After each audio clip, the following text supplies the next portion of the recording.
नमः श्री गुरुभ्यो नमः श्री गुरु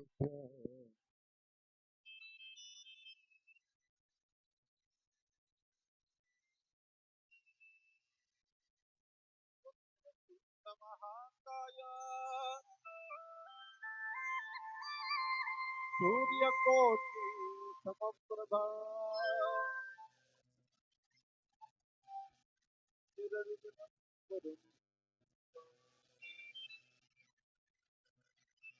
सर्वदा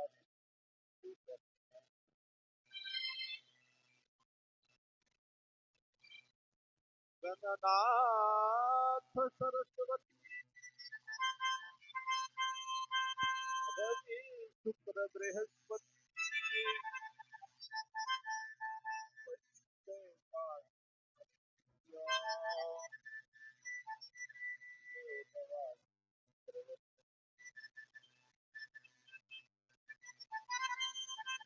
करोति वाचालम् पङ्गुं लङ्घयते गिरिं यत्र पातमहं वन्दे परमानन्दमाधवा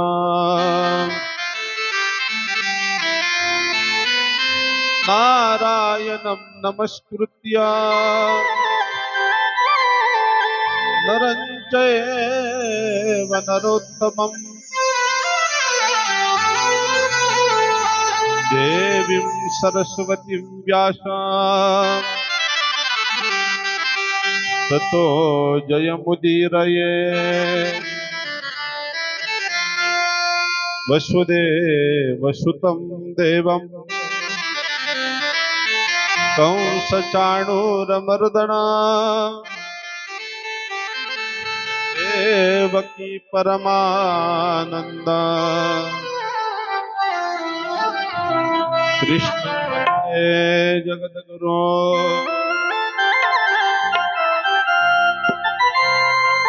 कृष्णाय वासुदेवाय हरये परमात्मने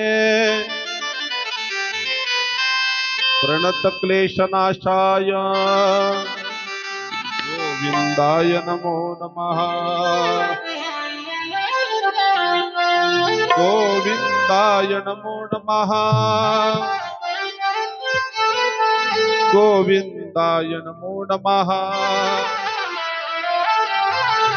गोविन्दाय नमो नमः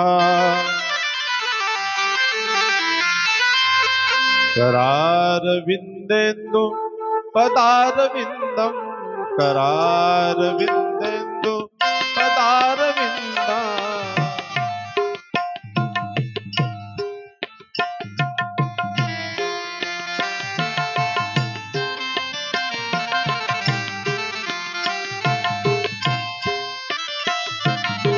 मुखारविन्दे विनिवेशयन्ता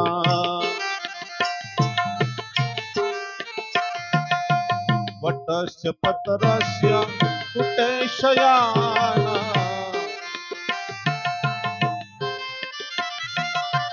वटस्य पत्रस्य कुटेशयाना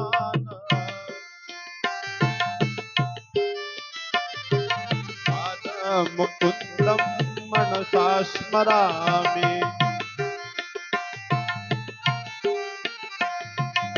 बालमुकुन्दं मनसा स्मरामि जय हो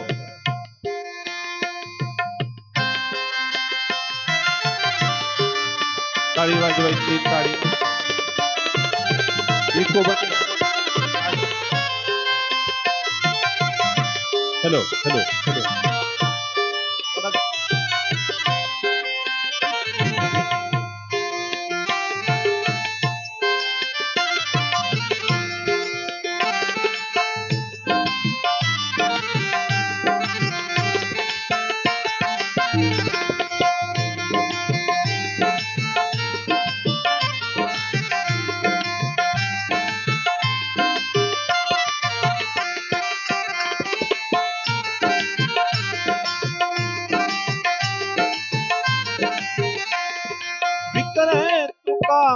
अखिल गोप कन्या विक्रेत कामा किनवेत कन्या कन्या विक्रेत कामा अखिल गोप कन्या मुरारी पादार्पित चित्तवृत्ती मुरारी पादार्पित चित्तवृत्ती तदियादिकं मोह वशात् मोच गोविंद दामोदर माधवेति गोविंद दामोदर माधवेति करारविंदेन्दु पदारविन्दम् करारविन्दे पदारविन्दम् मुखारविन्दे मुखारविन्दे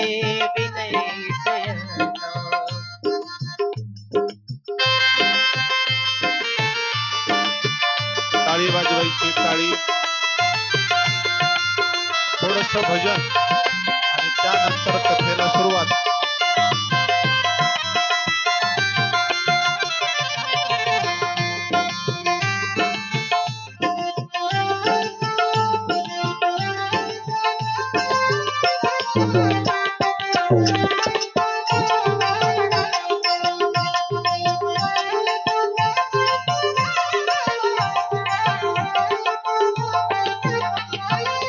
ग्रहे ग्रहे गोपवधू कदंबा ग्रहे ग्रहे वधू कदंबा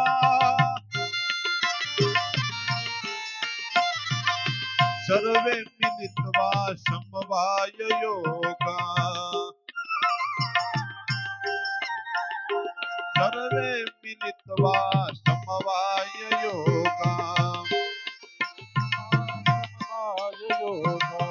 ज्ञानी नामानि पठन्ति नित्यम् ज्ञानी नामानि पठन्ति नित्यम् गोविंद दामोदर माधवेति गोविंद दामोदर माधवेति अरविंदेन्दु पदारविन्दम् मुखारविन्दे पदारविन्दम् पदारविन्दम् करारविन्देन्दु पदारविन्दम् मुखारविन्दे विनिवेशयन्तम् मुखारविन्दे विनयशयन्तम् मुखारविन्दे विनिवेशयन्तम् मुखारविन्दे विनयशयन्तम्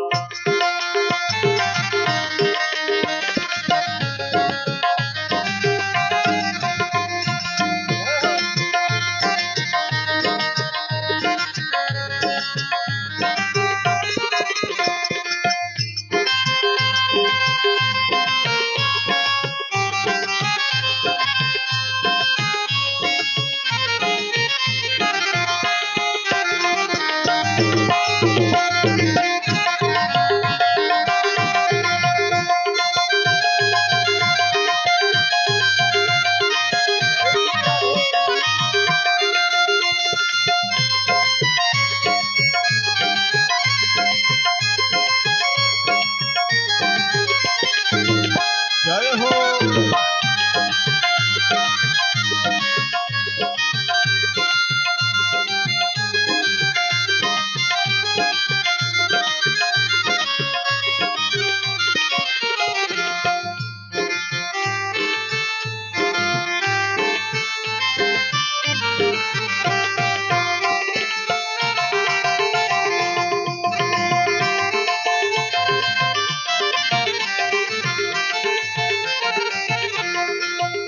अरविंदेन्दु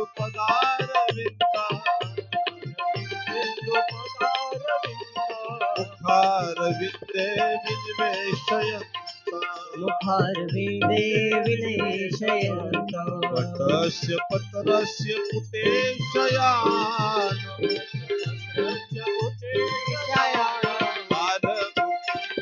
मनसा स्मरामि मनसा स्मरामि बालमुकुन्दं मनसा स्मरामि मनसा स्मरामि बालमुकुन्दं मनसा स्मरामि बालमुकुन्द मनसा स्मरामि बालमुकुन्द मनसा स्मरामि बालमुकुन्द मनसा स्मरामि बालमुकुन्द मनसा स्मरामि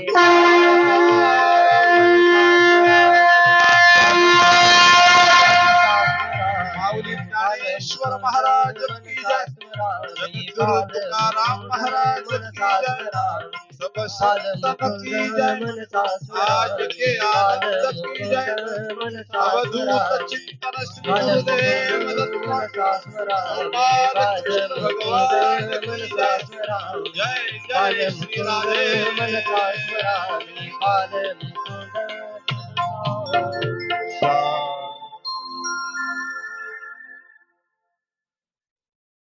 वसुदेव सुतं देवां कंस चाणूरमर्दना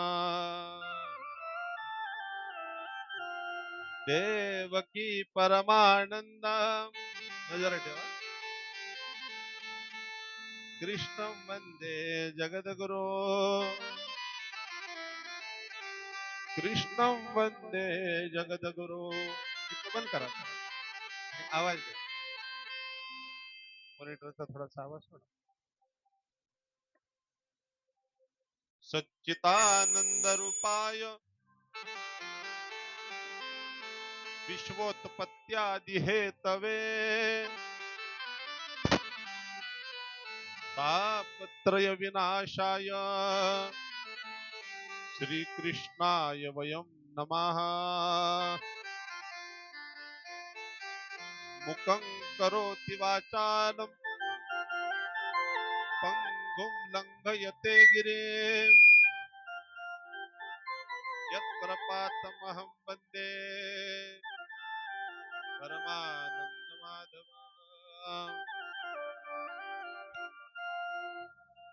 भगवान गोपाल कृष्णाच्या आशीर्वादाने चालू असलेली आपली श्रीमद भागवताची कथा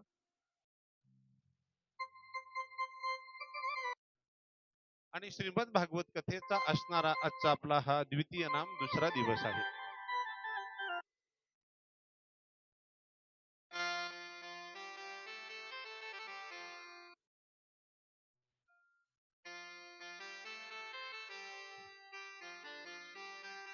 जोपर्यंत भगवंताचा आशीर्वाद प्राप्त होत नाही तोपर्यंत हे थोडं पॅक करा. नारायण परमेश्वराचा आशीर्वाद प्राप्त होत नाही तोपर्यंत अशा भागवतासारख्या महान कथा ऐकायला मिळत नसतात. मला याचा आवाज द्या. कालची सेटिंग लावा. काल तिकड लावा.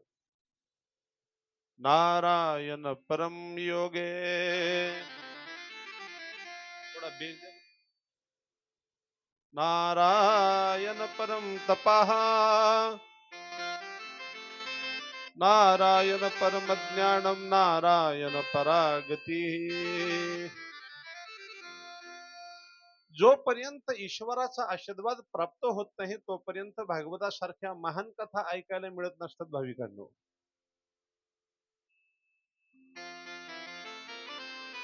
मनुष्य जन्मामध्ये काही ऐका अथवा नका ऐकू, पण मनुष्य जन्मामध्ये या तीन कथा जरूर ऐकल्या पाहिजे. आणि तीन कथा कोणत्या सांगितलेल्या आहेत तर पहिला ग्रंथ सांगितलेला आहे श्रीमद भागवत. भागवताची कथा जरूर श्रवण करावी. वर्षभरातून एकदा का होईना भागवताची कथा श्रवण करावी. मनुष्य जन्मामध्ये दुसरा ग्रंथ ऐका, तो देवी भागवताचा ग्रंथ सांगितलेला आहे. जिथे देवी भागवत लागल तिथे जावं, कथा श्रवण करावी. आणि मनुष्य जन्मामध्ये तिसरा ग्रंथ श्रवण करावा, ती म्हणजे गीता पठन करावी. गीता म्हणण्यास जर अवघड वाटत असेल तर ज्ञानेश्वरी वाचावी.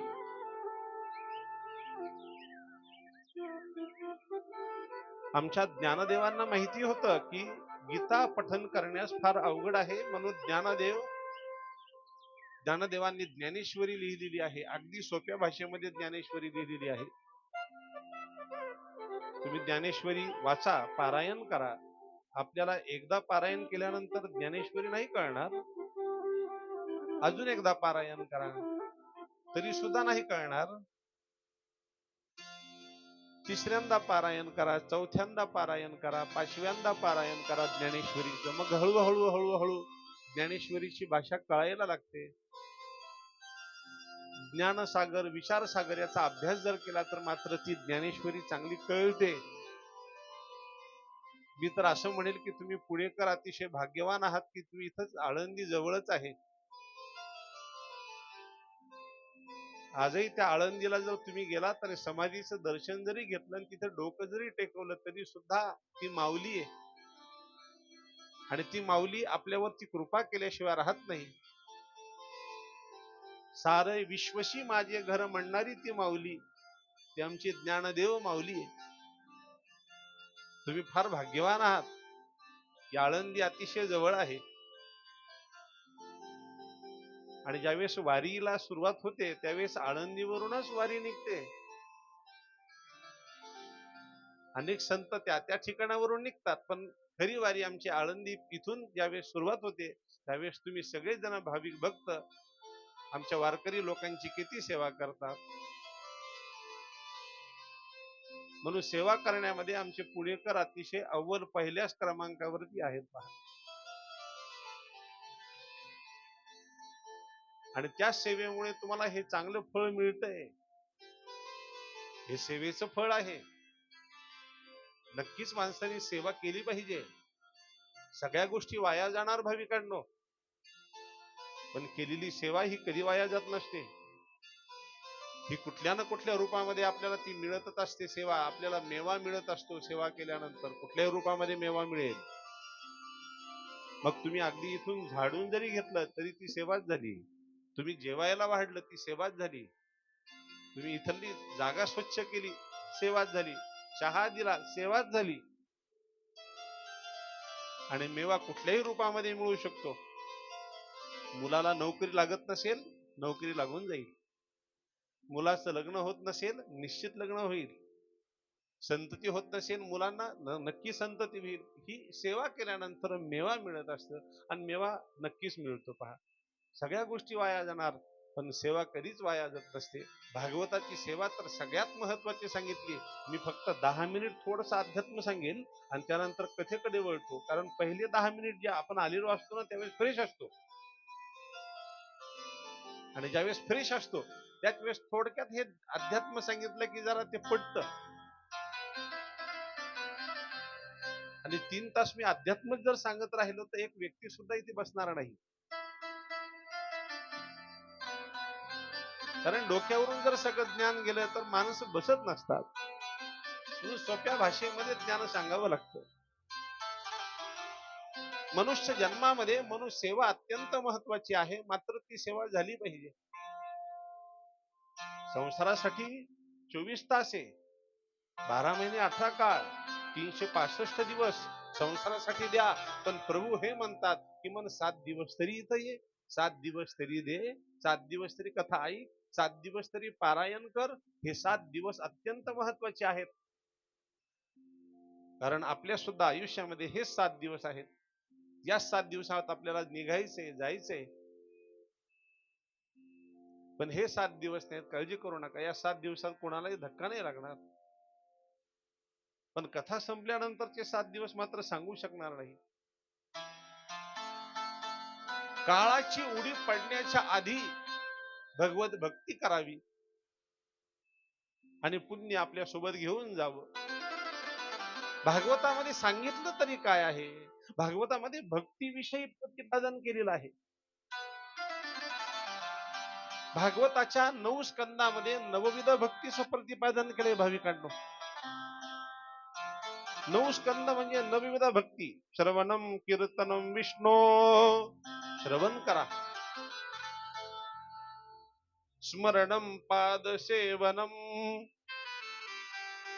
अर्चनम वंदनम दास्यम, साक्षमात्म निवेदनम. 9 स्कंदामध्ये 9विधा भक्तीविषयी प्रतिपादन केलेलं. दशम स्कंद म्हणजे पूर्ण भक्ती आहे. 11वा स्कंद म्हणजे ज्ञान दिलेलं आहे. 11वा स्कंद भागवताचा फार महत्वाचा आहे. म्हणून या 11व्या स्कंदामध्ये भगवान गोपाल कृष्णानं उद्धवाला दिलेलं ज्ञान आहे. आणि हे ज्ञान आपल्यासारख्या सर्वसामान्य लोकांच्या जवळ सोप्या रूपामध्ये यावं म्हणून शांती ब्रह्म एकनाथ महाराजांनी 11व्या स्कंदावरती लिखाण चालू केलं. आणि एकनाथ महाराजांचा तो ग्रंथ एवढा मोठा ग्रंथ झाला, त्यालाच आपण एकनाथी भागवत असं म्हणतो. आपण फक्त एका स्कंदावरती लिखाण आहे. भागवताचा 11वा स्कंद नुसतं लिखाण केल्यानंतर एवढा मोठा एकनाथी भागवताचा ग्रंथ मोठा झाला. तर विचार करा, 12 स्कंदावर लिखाण केल्यानंतर किती मोठा ग्रंथ होईल.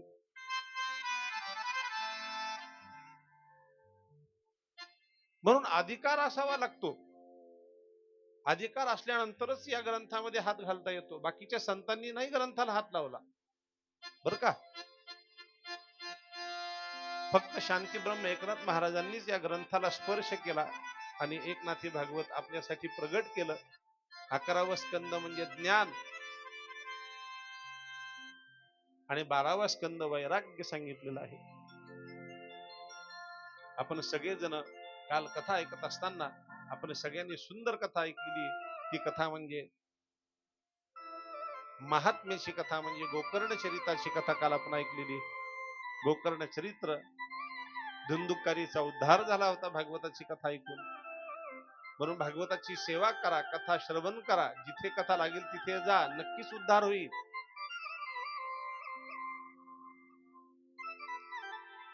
हा ग्रंथ व्यासांनी निर्माण केलेला आहे. व्यासांना माहिती होतं की कलियुगामधले हे सगळे माणसं पापकर्म करणार. या सगळ्या लोकांचा उद्धार करायचा आहे. आणि या लोकांचा जर उद्धार करायचा असेल तर व्यासांनी ठरवलं एक महान ग्रंथ निर्माण करावा. आणि तो महान ग्रंथ म्हणजे भागवताचा.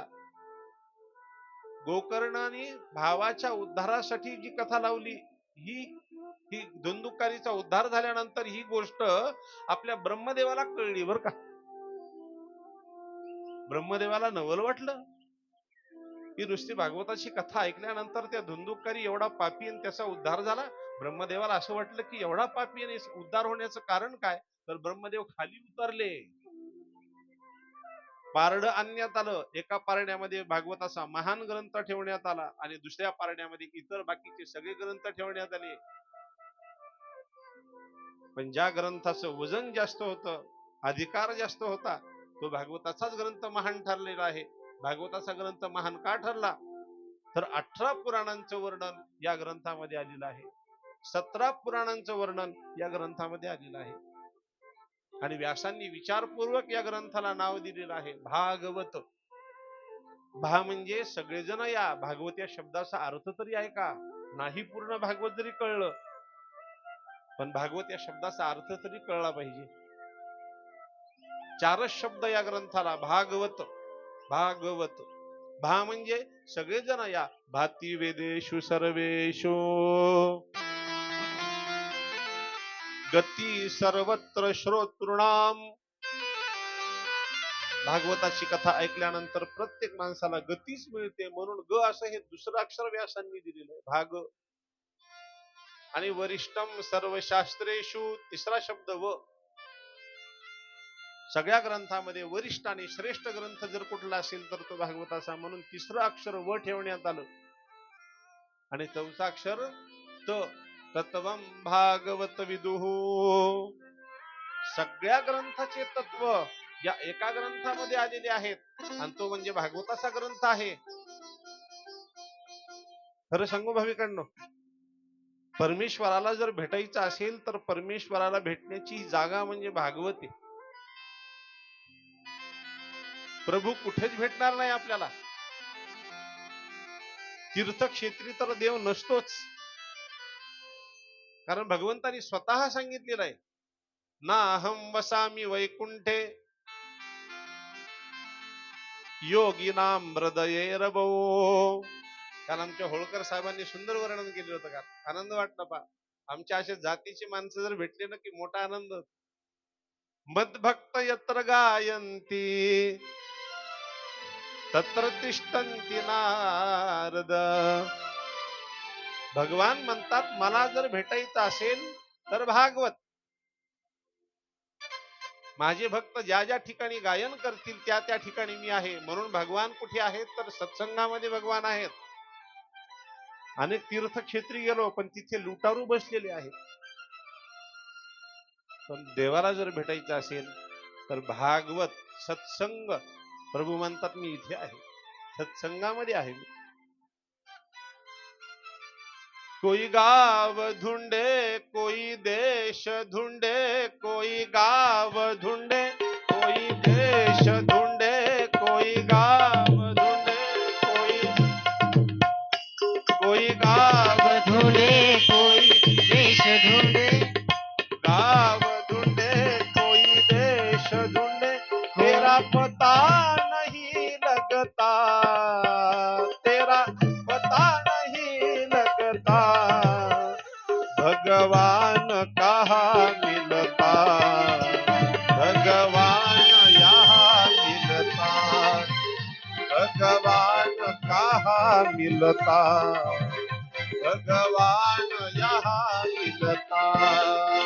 भगवान कहाँ मिलता, भगवान यहाँ मिलता, भगवान कहाँ मिलता, भगवान यहाँ मिलता.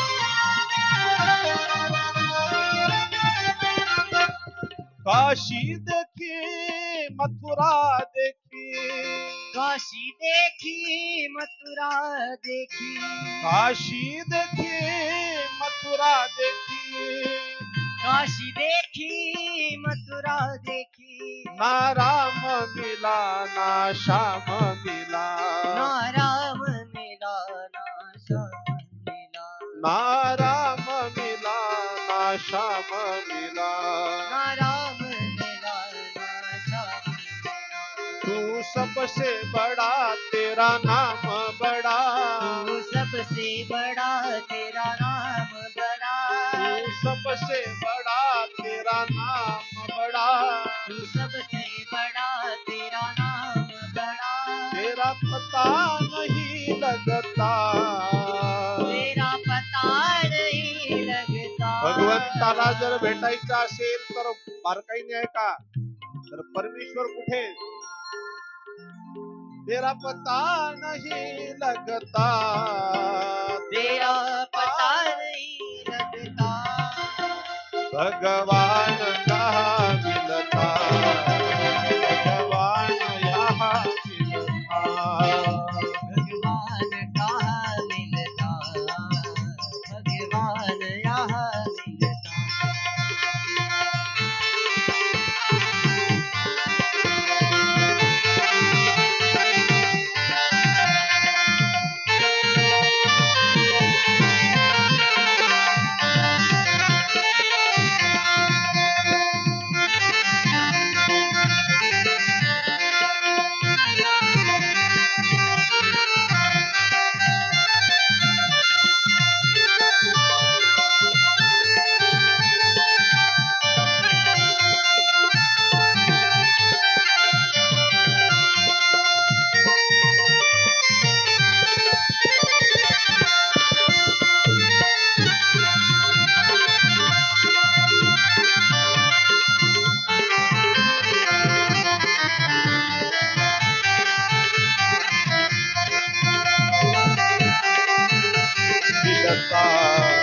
भगवान यहाँ मिलता. भगवंताला जर भेटायचं असेल तर परमेश्वर कुठे भेटतो? परमेश्वर इथे भेटतो. तुकडोजी महाराजांचा अभंग आहे बर का हा. तुकडोजी महाराजांचा. संतांचे प्रमाण फार महत्वाचे आहेत. काशी देखी मथुरा देखी ना राम मिला ना श्याम मिला, तू सबसे बड़ा तेरा नाम बड़ा.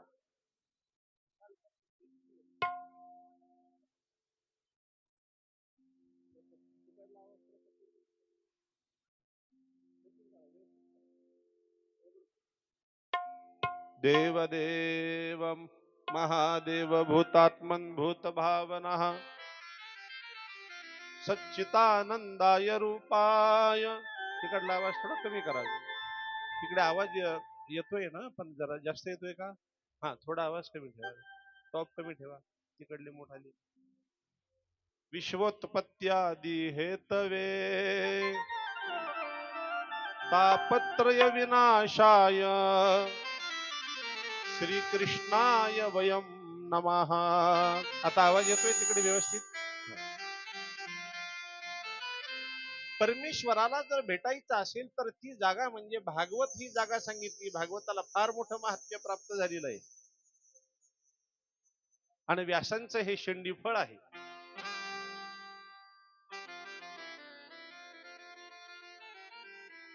व्यासांनी ग्रंथ निर्माण केला. शुकाचार्य नावाचा मुलगा जन्माला आला आणि शुकाचार्याने भागवताचा ग्रंथ आपल्या सोबत घेतला आणि शुकाचार्य निघाले होते राजा परीक्षितीकडे.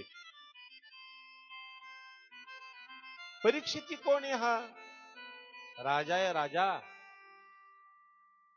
अहो, राजा असताना राजाला भागवताची कथा ऐकण्याची काय गरज आहे? मला सांगा, राजा म्हटल्यानंतर राजाचा काही किती मोठा अधिकार असतो? राजा काही साधा असतो? राजाचा अधिकार फार मोठा असतो.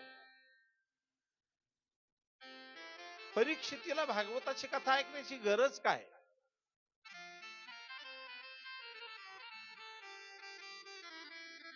परीक्षिती राजा खरं पाहिलं गेलं तर पांडवांचे नातू, त्यांचाही महान अधिकार आहे.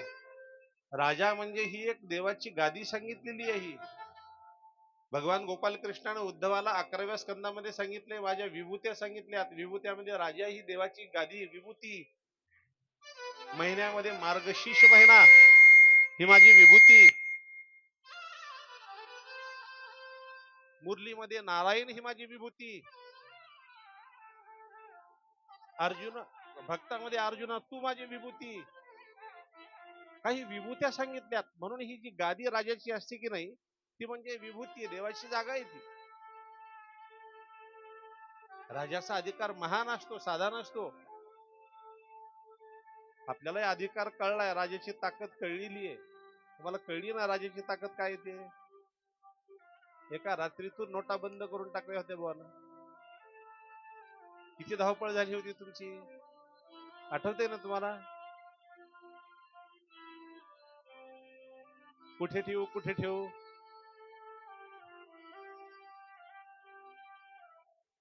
परीक्षिती राजा ह्या पांडवांचा नातू. भागवतामध्ये हे महाभारत आलेलं आहे, पण हे महाभारत अगदी अर्ध्या श्लोकामध्ये आलेलं आहे. मी महाभारतामध्ये जास्त नाही जाणार, पण मला महत्वाचा मुद्दा सांगायचा आहे की परीक्षिती राजा यांनी असं काय केलं होतं. मी तर असं म्हणेल, परीक्षिती राजाला जे शाप लागलेला आहे नाही, आता पुढे कथा ऐकायची, ते शाप चांगलं झालं त्याला लागला नाही. त्यांच्यासाठी वाईटच झालं, पण आपल्यासाठी चांगलं झालं. परीक्षिती राजाला शापच लागला नसता तर शुकाचार्य आलेच नसते, भागवताची कथा झालीच नसती आणि भागवताचा प्रसारच झाला नसता. मी तर असं म्हणेल, चांगलं झालं, आपल्यासाठी चांगलं झालं की 7-7 दिवस भागवताची कथा ऐकत असताना देवाच्या वाङ्मय मूर्तीमध्ये आपण गुंग होऊन जातो. जर वाङ्मय मूर्ती इतकी सुंदर आहे तर चिन्मय मूर्ती कशी असेल? ऐकताय ना तुम्ही? चिन्मय मूर्ती कशी असेल? उगाच गोपी वेड्या झाल्या होत्या का भगवंताच्या प्रेमामध्ये? देव जर दिसला नाही तर गोपी रडायच्या. देव टाकून गेले होते गोपींना, तर गोपींनी शेवटी त्याला बोलावलं. प्रगटला तू नंद गोकुळी प्रगटलासी तू, नंद गोकुळी म्हणून इंदिरा रास ये स्थळी, म्हणून इंदिरा रास ये स्थळी.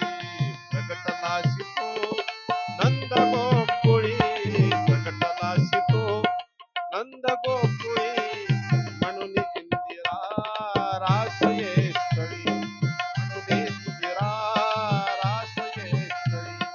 जयति तेदिकं जन्मनाग्रजा, जयति तेदिकं जन्मनाग्रजा, श्रयत इंदिरा शश्वदत्रहि, श्रयत इंदिरा शश्वदत्रहि, श्रयत इंदिरा शश्वद.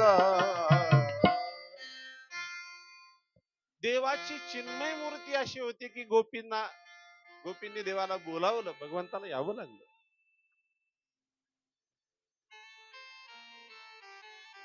परीक्षिती राजाला सुद्धा इथे यावं लागलं. त्याच्या पाठीमागे कारण आहे, कारणाशिवाय माणसं येत नसतात.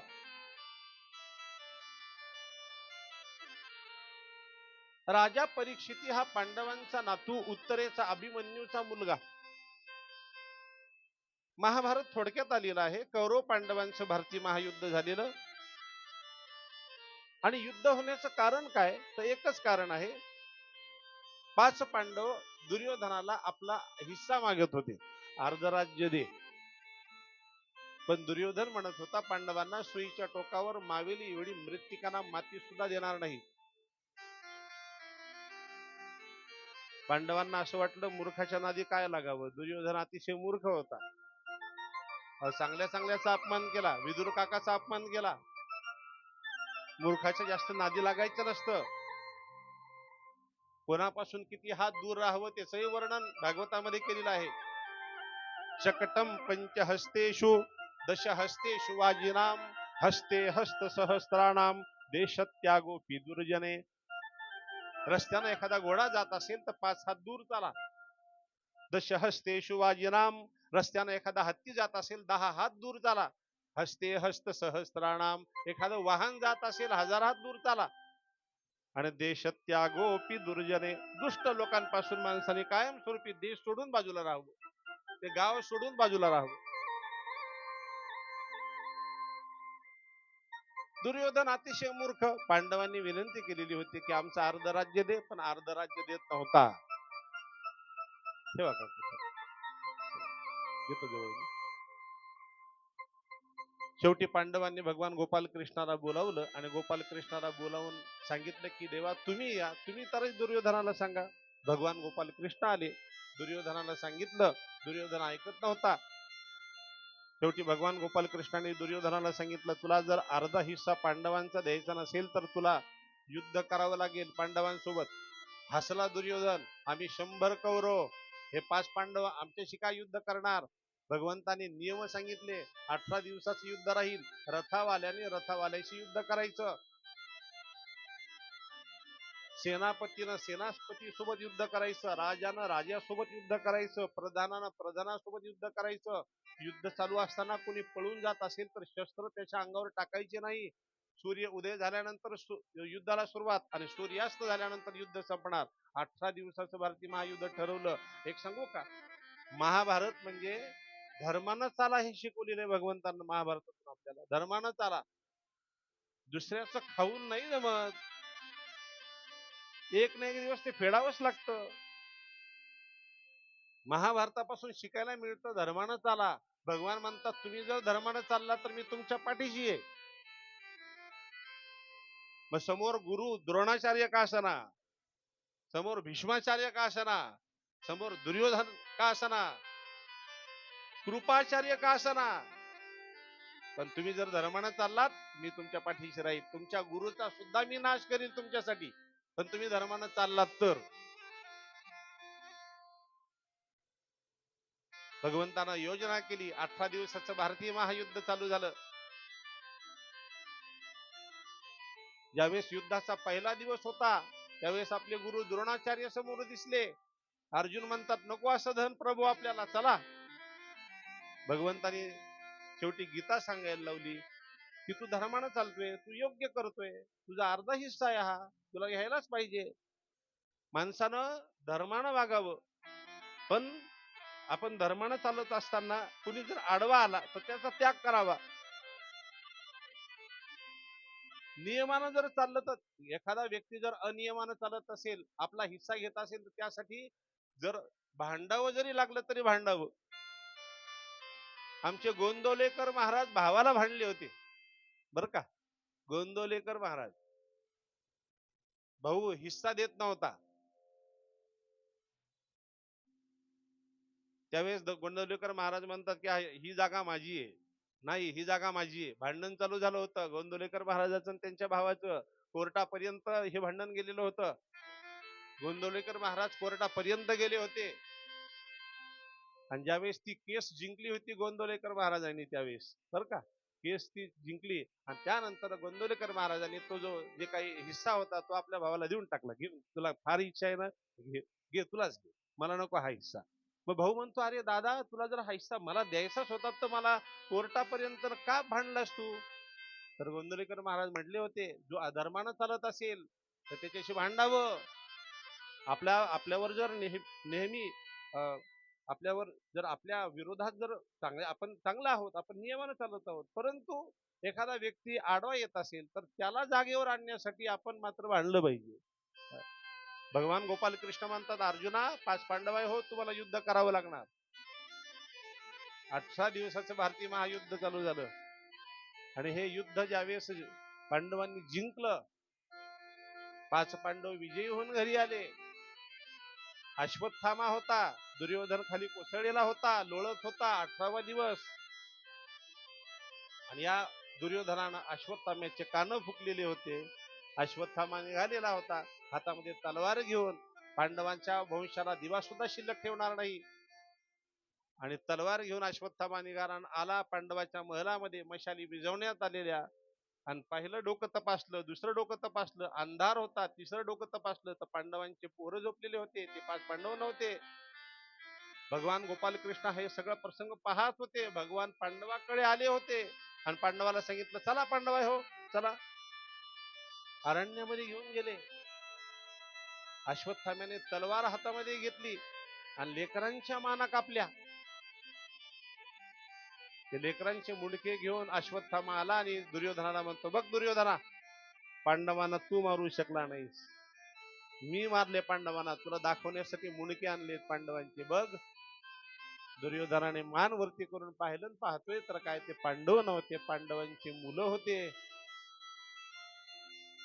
पंचवशक काळाच्या वेळेस द्रौपदी जागी झाली आणि पाहते तर काय लेकरांचे नुसते धड पडलेले,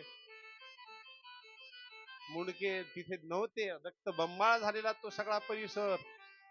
मात्र ही द्रौपदी रडू लागली आणि द्रौपदी भगवंताचा धावा करत होती. भगवान धावत आले, 5 पांडव आले. 5 पांडवांनी ज्यावेळेस तो प्रसंग पाहिला, त्यावेळेस भगवान गोपाल कृष्णानं अर्जुनाला सोबत घेतलं. अर्जुन निघाले, अश्वत्थाम्याला पकडलं, अश्वत्थाम्याला आणण्यात आलं मारत मारत, त्याला वधस्तंभाला बांधण्यात आलं आणि कमरेची तलवार काढली आणि तीच तलवार अश्वत्थाम्याच्या मानेवरती टाकणार की हात पकडला द्रौपदी. द्रौपदी म्हणते, थांबा पतिराज,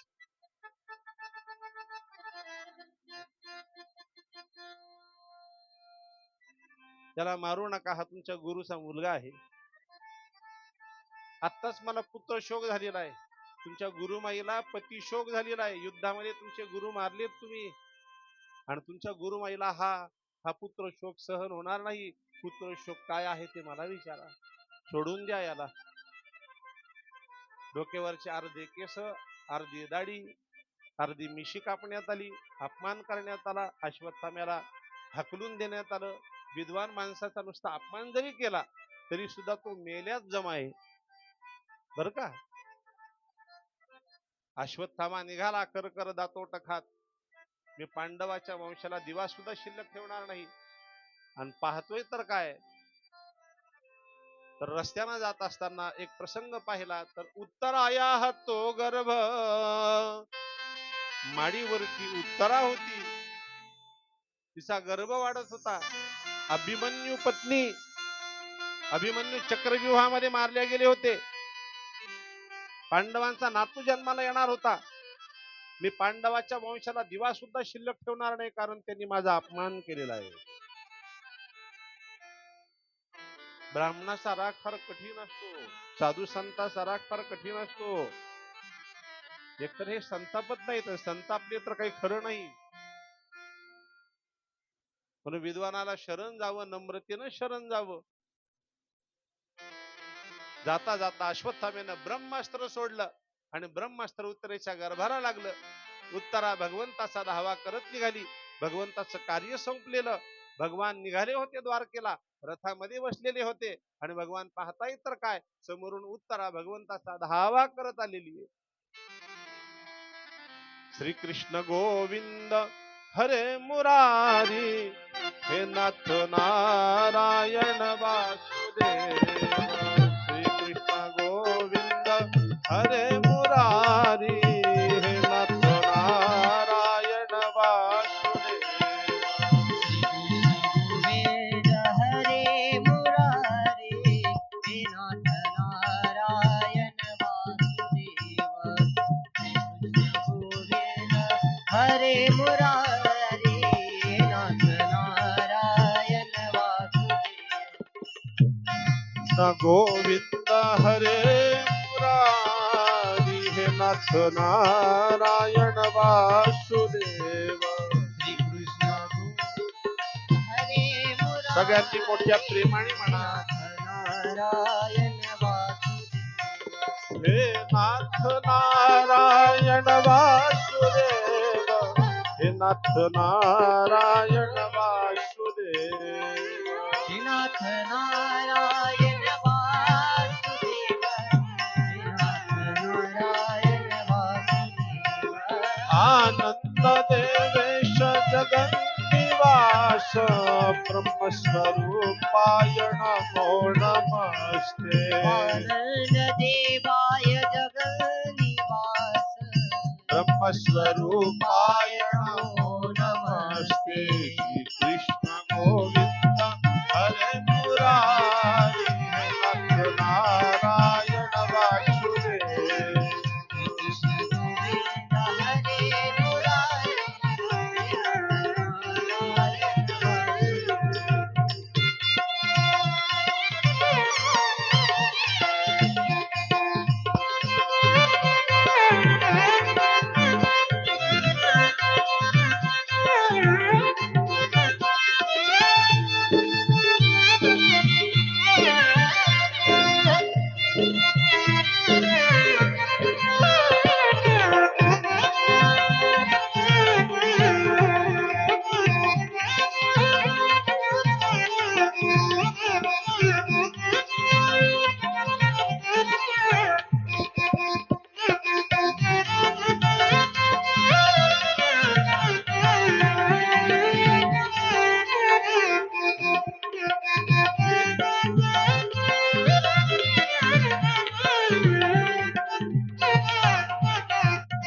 हे नाथ नारायण वासुदेव, हे नाथ नारायण वासुदेव. हे नाथ नारायण वासुदेव, हे नाथ नारायण वासुदेव. हे नाथ नारायण वासुदेव, हे नाथ नारायण वासुदेव. हे नाथ नारायण वासुदेव, हे नाथ नारायण वासुदेव. श्री कृष्ण गोविंद हरे मुरारी, नाथ नारायण वासुदेव. श्री कृष्ण गोविंद हरे मुरारी, वासुदेव, हे नाथ नारायण वासुदेव.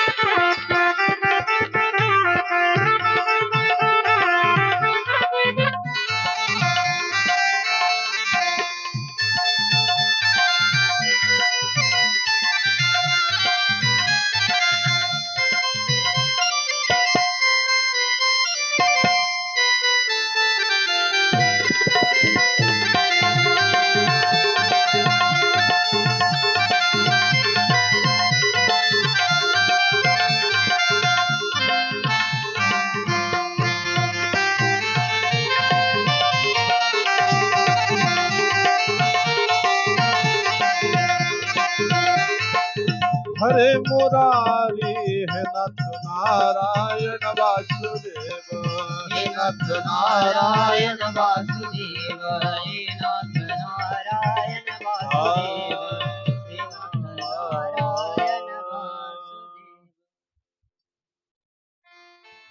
उत्तरा भगवंतासा धावा करत निघाली. नारायण परम योगे नारायण परम तपाह नारायण परम ज्ञानम नारायण परागती. उत्तरा भगवंताच्या समोर आली. प्रभो मला वाचवा, प्रभो माझ्या बाळाला वाचवा. भगवान म्हणतात काय झालं उत्तरे? उत्तरेनं घडलेला सगळा प्रसंग भगवंताला सांगितला की जाता जाता अश्वत्थाम्यानं ब्रह्मास्त्र माझ्या गर्भावरती सोडलेलं आहे देवा, माझ्या बाळाला वाचवा. भगवंतांनी सूक्ष्म रूप धारण केलं. सुदर्शनेन स्वास्त्रेन स्वानाम रक्षां यदा द्विभुः. सूक्ष्म रूप धारण करत भगवान उत्तरेच्या गर्भामध्ये गेले आणि त्या बाळाचं रक्षण भगवंतांनी केलेलं. भगवंताच्या तेजासमोर ब्रह्मास्त्राचं तेज काही काम करू शकलं नाही. प्रभूनं मुद्दामून त्याला वाचवलं का? आणि त्यातही परीक्षित कोण होते? आपल्याला फक्त एवढंच माहिती की पांडवांचा नातू. कारणाशिवाय देव दर्शन देत नसतो. कारणाशिवाय प्रभू, आणि ते पण गर्भामध्ये. काहीतरी कारण असेल ना. कोण हा परीक्षिती? हे परीक्षिती हे मागच्या जन्मीचे कश्यपाच्या वंशामध्ये जन्माला आलेले ऋषी येते. त्यांनी तपश्चर्या केली होती, भगवंताला प्राप्त करून घेतलेलं आणि आशीर्वाद मागितलेला की अशा ठिकाणी मला दर्शन द्या की आजपर्यंत कुठल्याही भक्ताला तुम्ही दर्शन दिलं नाही. भगवंतांना आशीर्वाद दिला, काळजी करू नका, पुढच्या जन्मामध्ये मी तुम्हाला गर्भात, आईच्या गर्भात दर्शन देईल. म्हणून उत्तरेच्या गर्भामध्ये प्रभूने दर्शन दिलेलं आहे. कारणाशिवाय देव भेटत नसतो. अनेक सांगू का, अनेक जन्माचं पुण्य असावं लागतं तेव्हा कुठे प्रभू येतात, भेटतात. या जन्मात आपण पुण्य करतोय ठीक आहे, पण मागचा जन्म काय? ध्रुवाला दर्शन दिलं 4 महिन्याचं तप असताना. 4च महिन्याचं तप ध्रुवाचं. प्रभू आले. बाकीचे ऋषी मुनी हजारो वर्षापासून बसलेले, पण देव त्यांच्या भेटीला सुद्धा गेला नाही. फक्त ध्रुवाकडे का आला? कारण ध्रुवाचं हे 100 वर्षाचं, मागच्या 100 वर्षाचं पुण्य आहे आणि ते उदयाला आलं. त्यामुळे भगवान ध्रुवाकडे 4च महिन्यात गेले. जन्म जन्मांतरीचं पुण्य असावं लागतं तेव्हा कुठे प्रभू येतात. भगवंतानं त्या उत्तरेच्या गर्भामध्ये जाऊन त्या लेकराच्या भोवती फिरावं, भोवती थांबावं, पण त्या परीक्षित राजानं, त्या बाळानं त्या भगवंताच्या भोवताली भोवताली अशी प्रदक्षिणा मारावी. डोळ्यासमोर चित्र आणा, अशी भोवताली प्रदक्षिणा मारावी भगवंता भोवती, आणि ती चतुर्भुज मूर्ती पाहावी त्या बाळाने. 9 महिन्यापर्यंत बाळाचं रक्षण भगवंतानं केलं. भगवान बाहेर आले, ब्रह्मास्त्राची आग शांत झाली आणि 9 महिने 9 दिवस झाल्यानंतर मुलगा जन्माला आला उत्तरेच्या पोटी. ऐका ना, उत्तरेच्या पोटी जन्माला आला मुलगा, पण कसा? मेलेला मुलगा जन्माला आला. मेलेला मुलगा का? भगवंतानं रक्षण केलं, आत्ताच तर सांगितलंय तुम्ही. हो, पण भगवान विचार करतात ब्रह्मास्त्र आहे, मला ब्रह्मास्त्राचा सुद्धा मान ठेवायचा आहे, माझ्या भक्ताचा सुद्धा मान ठेवायचा आहे. एका कामामध्ये 2 काम देव करत असतो. भगवंतानी आधी लेकराला जन्म दिला, मेलेला मुलगा जन्माला आला, म्हणजे त्या ब्रह्मास्त्राचा मान ठेवला. ब्रह्मदेवाचं अस्त्र येते, पण मुलगा मेलेला जन्माला आला. त्यावेळेस उत्तरा रडू लागली. 5 पांडव रडत होते. आमचा नातू होता, वंश होता, वंश वाढावा असं म्हणतात, वंश खुंटू नये. कुंती आत्या तर खूप रडल्या बर का. कुंती आत्या, भगवान गोपाल कृष्णाच्या सख्या आत्या कुंती आत्या. आमच्या वसुदेवाला 4 बहिणी होत्या आणि त्यातली ही कुंती आहे, गोपाल कृष्णाची सख्खी आत्या. कुंती आत्यानं मिठी मारली कृष्णाला. कृष्णा, हे काय झालं रे?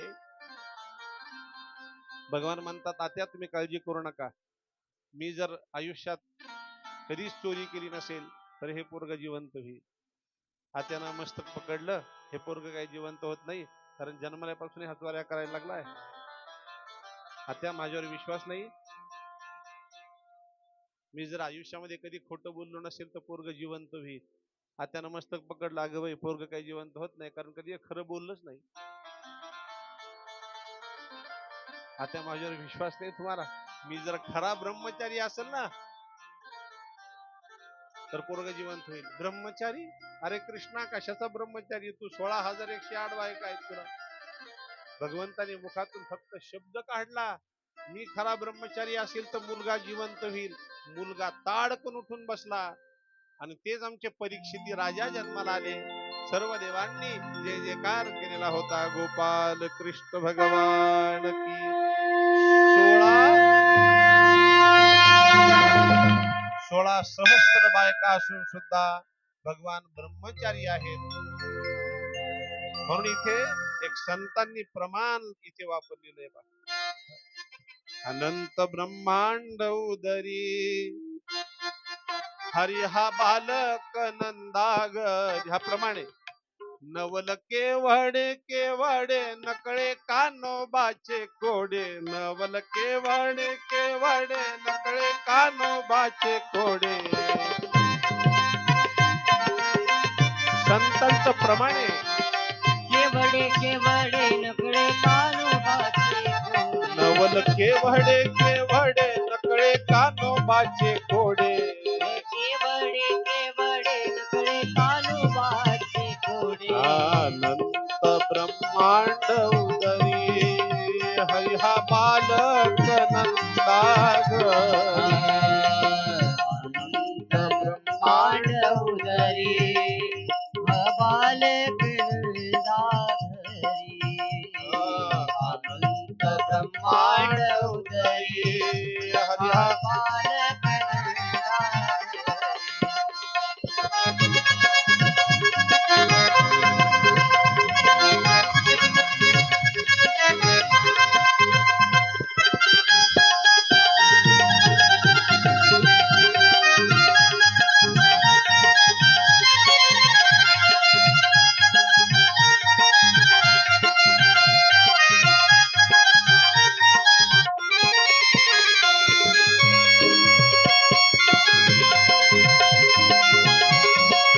कमी कर.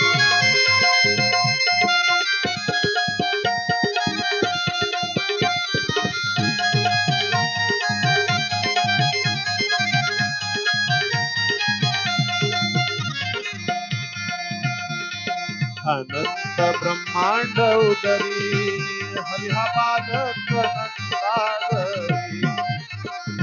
अनंत ब्रह्मांड उदरी हरी हा बालक नंदाघरी.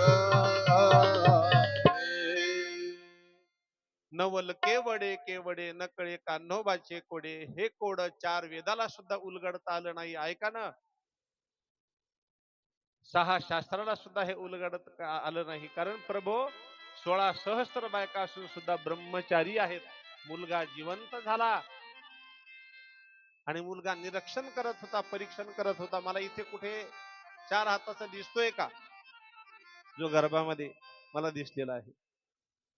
आणि म्हणूनच परीक्षण करत होता, म्हणून त्या बाळाला नाव प्राप्त झालं परीक्षिती इति नामता. हे परीक्षिती आहे. हे परीक्षिती लहानाचे मोठे झाले आणि राजा परीक्षितीनं 36,000 वर्षाचे झाले होते असं वर्णन आहे. आता 5 पांडवांना असं वाटलं की बरेच दिवस झाले भगवान गोपाल कृष्ण काय अजून आले नाही आपल्याकडे, म्हणून अर्जुनाला पाठवलं. अर्जुन गेले द्वारकेमध्ये. तर अर्जुनाला बातमी अशी कळली की भगवान गोपाल कृष्ण आपला अवतार पूर्ण करून निघून गेले. अर्जुन रडत रडत आले, पांडवांना ही बातमी सांगितली. 5 पांडव विचार करतात आमचा देव जर इथे नाही तर इथे थांबण्यात काय अर्थ आहे. परीक्षिती राजाला गादीवरती बसवलं आणि 5 पांडव स्वर्गाला निघून गेले. ज्या रस्त्यानं गेले तो आजही रस्ता पाहता येतो.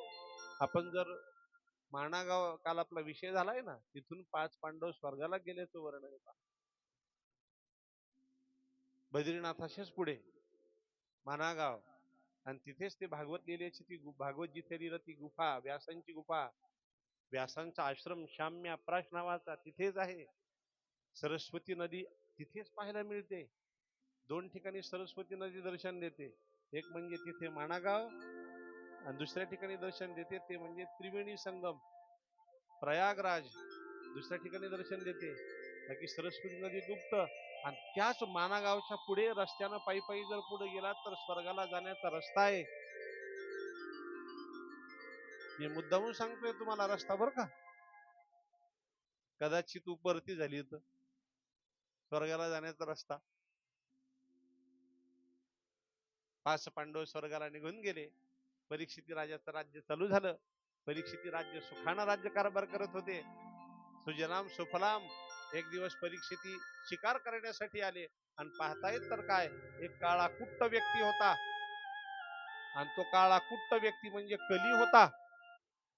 भगवान निघून गेले, त्या दिवसापासून कलियुगाला सुरुवात झाली. आणि तो कली गाईला लाथा मारत होता. बैलाचे पाय कापून टाकले होते यांनी. परीक्षिती राजाने ज्यावेळेस तो प्रसंग पाहिला, तलवार काढली, आणि तलवार काढून त्या कलीच्या मानेवर टाकणार की कली शरण आला. थांबा महाराज, मला मारू नका, मला राहण्यासाठी जागा द्या. आणि कलीला राहण्यासाठी परीक्षितीनं 4 जागा दिल्याचं वर्णन आहे पहा. कलीच्या या 4 जागा सांगितल्यात भागवतामध्ये. द्यूतम पानम स्त्रिय सुना यमन यता वर्गस्तथा विदाह. कलीची पहिली जागा सांगितली द्यूत, द्यूतम पानम स्त्रिय सुना यथा धर्मश्चतुर्विदाह. जिथं पत्ते खेळल्या जाईल ती जागा कलीची आहे. ऐकताय ना तुम्ही? जिथं पत्ते खेळल्या जाईल ती जागा कलीची आहे. अजिबात त्या पत्त्याला स्पर्श करू नका, कलीची जागा सांगितलेली आहे. द्यूतम पाणम, जिथे मदिरा प्राशन केली जाईल ती जागा कलीची आहे. कलीची तिसरी जागा जिथे हिंसा केली जाईल, अभक्ष भक्षण केल्या जाईल, ती जागा कलीची आहे. आणि चौथी जागा कलीची ती म्हणजे जिथे यथा धर्मश्चतुर्विदाह, वेशागमन केले जाईल, ती जागा कलीची आहे. या 4 जागा कलीच्या आहेत. कली म्हणतो, थांबा परीक्षिती महाराज, या 4 जागा माझ्या हक्काच्या आहेत, मला अजून 2 जागा द्या. कलीनं 2 जागा परीक्षितीला मागून घेतल्या. पहिली जागा जास्तीची सोनं, आणि दुसरी जागा पैसा. जिथे सोनं जास्त आहे, जिथं पैसा जास्त आहे, तिथं कलीचा वास आहे. आणि आजही तिथे बघा अनेक भांडणं आहेत. वाटण्या होत असताना किती भांडणं होतात सांगा बरं. तुमच्या समोर एक स्टीलची वाटी ठेवली आणि एक सोन्याची वाटी ठेवली, तर तुम्ही कुठली वाटी उचलताल? पण वाटी उचलण्याच्या आधी पुढचं बोलायचंय मला. स्टीलच्या वाटीमध्ये अमृत ओतलेलं आहे आणि सोन्याच्या वाटीमध्ये विष ओतलेलं आहे. आता कुठली वाटी उचलताल? कारण जी वाटी उचलताल ती मात्र त्यातलं प्यावं लागणार आहे. मग ते अमृत असना का किंवा ते विष असना. आता कसं काय तुम्ही स्टीलच्या वाटीकडे आलात? आधी तर लक्ष होतं सोन्याची वाटी, म्हणून सोन्याच्या वाटीमध्ये विष आहे, स्टीलच्या वाटीमध्ये अमृत आहे. विष आहे या सोन्याच्या वाटीत, या शब्दाचा अर्थ साधू संत आपल्याला हे सांगतात, सोने रूपी आमा मृत्तिके समान. सोने, पैसा, अडका हे अतिशय विष समान कलियुगामध्ये. मग कलियुगामध्ये महत्वाचं काय साधन सांगितलेलं आहे, तर भागवतामध्ये महत्वाचं साधन सांगितलं ते नाम संकीर्तनम यस्य. हे महत्वाचं साधन आहे, ही खरी संपत्ती आहे. प्रभूचा नामस्मरण ही खरी संपत्ती सांगितली. पण त्या प्रभूकडे तर कोणी यायला तयारच नाही, त्या देवाकडे कोणी यायला तयारच नाही. आपण संकट प्रसंगी त्याच्याकडे येतो. कलीला राहण्यासाठी 4 जागा, 2 जास्तीच्या जागा देऊन टाकल्या. परीक्षिती घरी आले. परीक्षिती राजाने विचार केला, माझ्या पूर्वजांनी पांडवांनी मला काय कमावून ठेवलं, खजिने उघडले, तर पांडवांनी आपल्या नातवासाठी हिरे माणिक मोती गडगंज संपत्ती एक रत्नजडित मुकुट तो परीक्षितीला आवडला. परीक्षिती राजाने तो मुकुट घेतला आणि डोक्यावर ठेवला. तोच मुकुट होता जरासंधाचा. जरासंधाला यज्ञ करायचा होता ना, नवे नवे पांडवांना यज्ञ करायचा होता. त्यावेळेस 5 पांडवांनी चारी दिशेकडचे राजे लोक जिंकले. तिथे तो मारला होता जरासंध. भीमाच्या हातून मरण होतं आणि त्याचा सगळा खजिना लुटलेला होता. त्यातलाच तो मुकुट. आधीच तर तो पापी जरासंध आणि त्याचा मुकुट आवडला परीक्षितीला. परीक्षिती राजाने तो मुकुट उचलला आणि डोक्यावर ठेवला आणि कलीला जागा दिली हे विसरूनच गेले. आणि कलीना बरोबर त्या मुकुटातून सोन्यातून अंगामध्ये प्रवेश केला.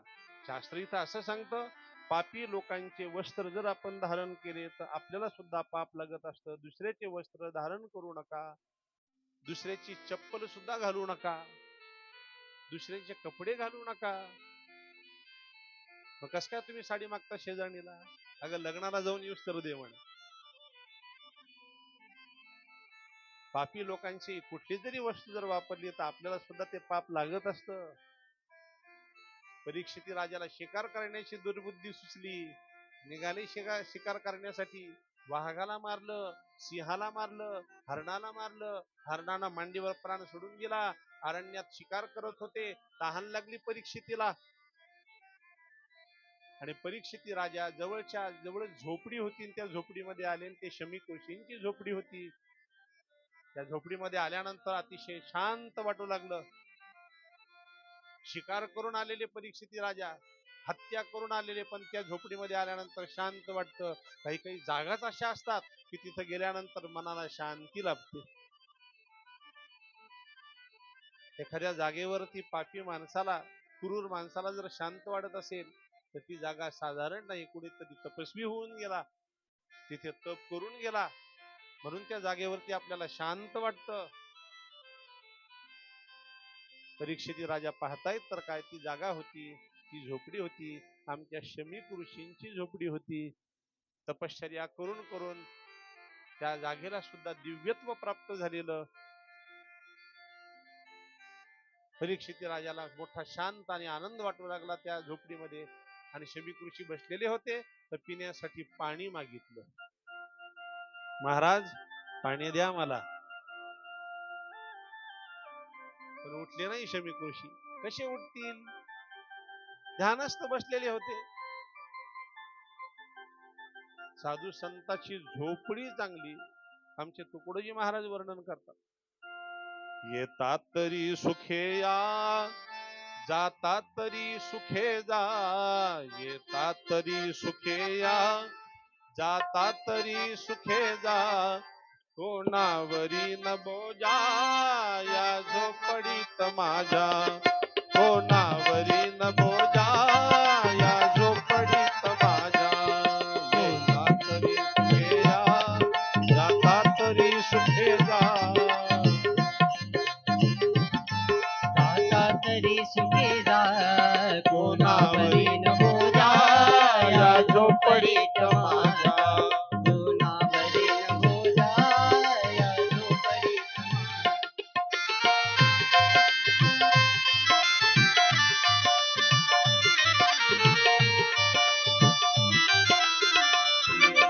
तुकडोजी महाराज वर्णन करतात.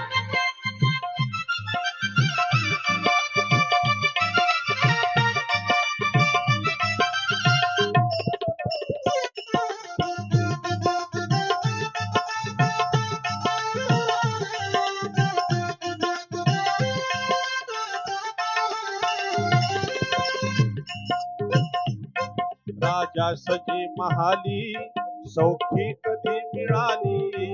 राजा सजी महाली सौखी कधी मिळाली.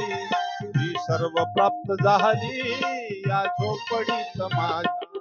ही सर्व प्राप्त झाली या झोपडीत माझ्या. येतात तरी सुखे या, जातात तरी सुखे जा. तरी सुखे या, जातात तरी सुखे जा. कोणावरी न बोजा या झोपडीत माझ्या. कोणावरी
सौख्य माझे देवेंद्र तोही लाजे पाहुनी सौख्य माझे देवेंद्र तोही लाजे शांती तवा विराजे या झोपडीत माझ्या शांती कवा विराजे या झोपडीत माझ्या येता तरी सुखे या जाता तरी सुखे जा येता तरी सुखे या जाता तरी सुखे जा कोणावरी न बोजा या झोपडीत माझ्या कोणावरी नको जा या झोपडीत माझ्या कोणावरी न बोजा या झोपडीत माझ्या कोणावरी नको जा या झोपडीत माझ्या कोणावरी न बोजा या झोपडीत माझ्या कोणावरी नको जा या या झोपडीत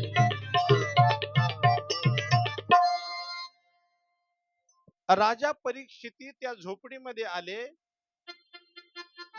शांत वाटू लागलं परीक्षितीला. शमीक ऋषी ध्यानस्थ बसलेले. राजा परीक्षितीनं विनंती केली की महाराज पिण्यासाठी पाणी द्या. पण शमीक ऋषी उठले नाही. आता ध्यानस्थ बसलेले कसे काय उठतील? आणि एक सांगू का, एखादा व्यक्ती जर ध्यानस्थ बसला असेल तर आपण मोठ्याने बोलायचं नसतं. आमचे परीक्षिती राजा विसरून गेले, कारण अंगामध्ये प्रवेश केला होता कलीनं.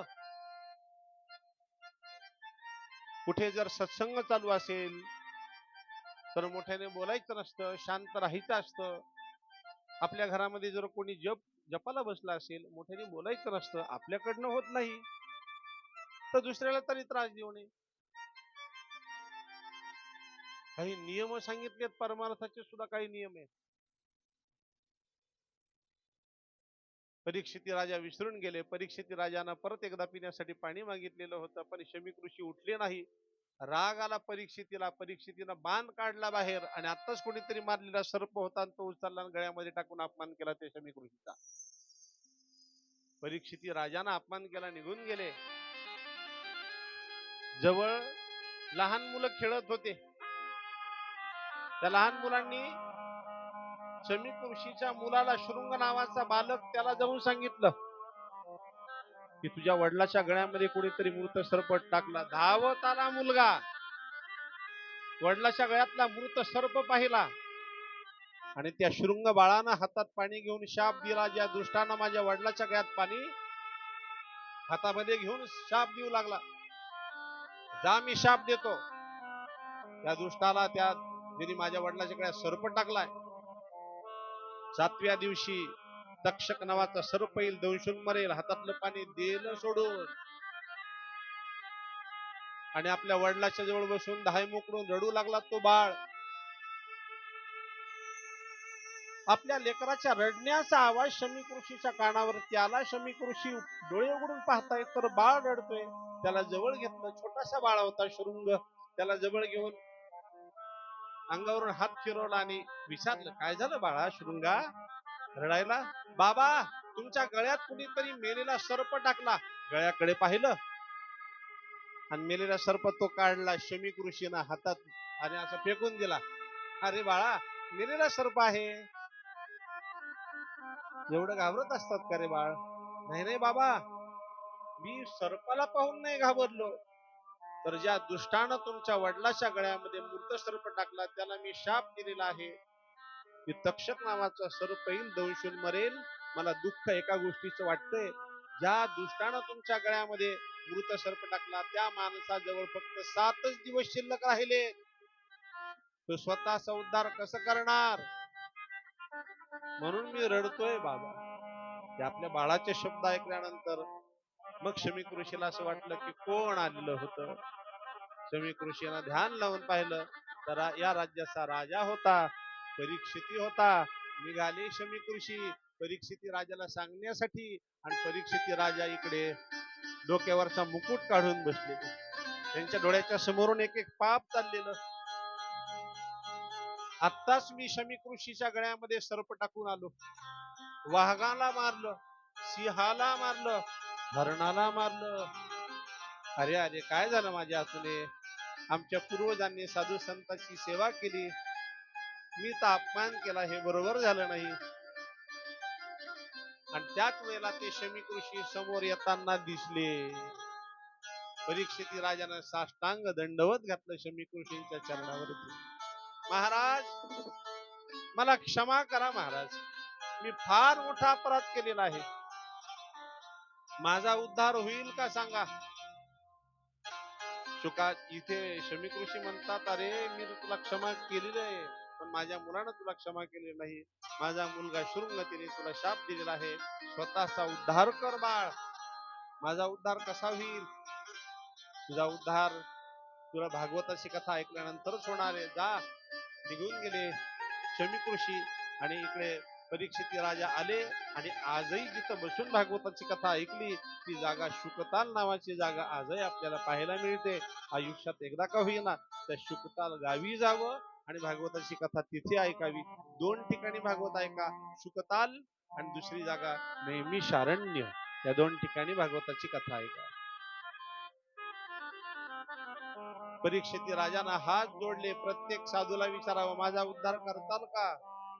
कोणीच समोर येत नव्हतं. आणि त्याच वेळेस शुकाचार्य, काल जी आपण कथा ऐकली ना, शुकाचार्य, ते शुकाचार्य आले. परीक्षित राजाने साष्टांग दंडवत घातलं शुकाचार्यांच्या चरणावरती. आणि परीक्षित राजाने विनंती केली की माझा उद्धार करताल का. कायमी उद्धार पावे न, कायमी उद्धार पावे ना, काय कृपा करील नारायण, काय कृपा करील नारायण, काय कृपा करील नारायण. मी उद्धार पावेन, काय कृपा करीन नारायण, काय कृपा करीन नारायण, हो काय कृपा करीन नारायण. कायमी उद्धार पावेन, काय कृपा करील नारायण, काय कृपा करील नारायण, काय कृपा करील नारायण. काय मी उद्धार पावेन, काय कृपा करीन नारायण, काय कृपा करीन नारायण, काय कृपा करीन नारायण. ऐसे सांगा तुम्ही संत जन, ऐसे सांगा तुम्ही संत जन, ऐसे सांगा तुम्ही संत जन, ऐसे सांगा तुम्ही संत जन. करा समाधान चित्त माझे, करा समाधान चित्त माझे, करा समाधान चित्त माझे, करा समाधान चित्त माझे. करा समाधान चित्त माझे, करा समाधान चित्त माझे, करा समाधान चित्त माझे, करा समाधान चित्त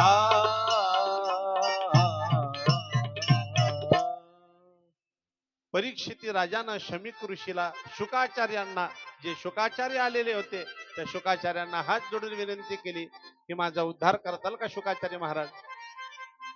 तर शुकाचार्य म्हणतात, तू का काळजी करतो, मी पांडवाच्या राजेश्वी यज्ञामध्ये भाताचे 2 शीत खाल्लेले होते.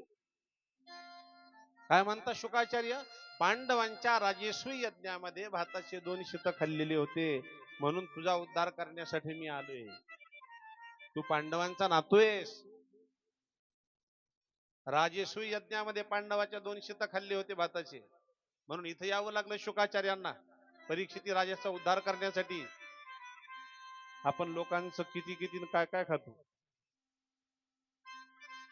किती किती जन्म घ्यावे लागतील आपल्याला. दुसऱ्याचं खाणं सुद्धा सोपं समजू नका, दुसऱ्याचा हिस्सा घेणं सुद्धा सोपं समजू नका. केले तैसे भरावे हे समजून घे मनाला, जसं केलं तसं भरावं लागतं. हसत हसत केलेलं पाप रडत रडत भोगावं लागतं.